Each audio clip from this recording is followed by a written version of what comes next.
আসসালামু আলাইকুম ফ্রেন্ডস, কেমন আছো তোমরা সবাই? আশা করি ভালো আছো। আমরাও অনেক ভালো আছি আলহামদুলিল্লাহ।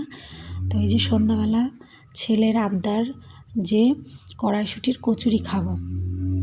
তো ছেলের আবদার রাখতে এই যে সব কিছু রেডি করে নিয়ে বসে পড়েছি কড়াইশুঁটির কচুরি বানানোর জন্য।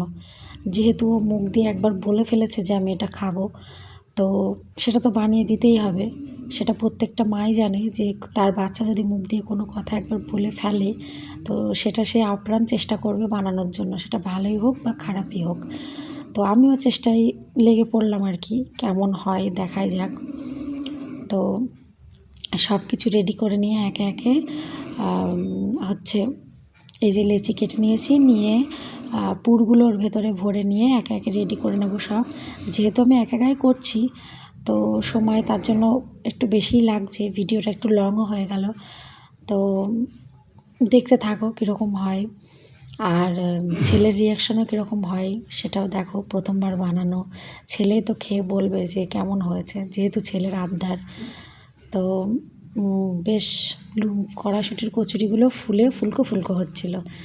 তো সেটাই এখন দেখে আমার আবার মনে হলো যে ফুলে বেশ ফুলকো ফুলকোই হচ্ছিল কচুরিগুলো, আর ভীষণ নরমও হয়েছিল।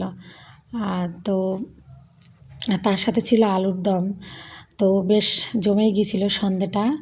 আর যে প্রথমে বললাম ছেলের রিয়াকশান, তো এই যে দেখো কীরকম।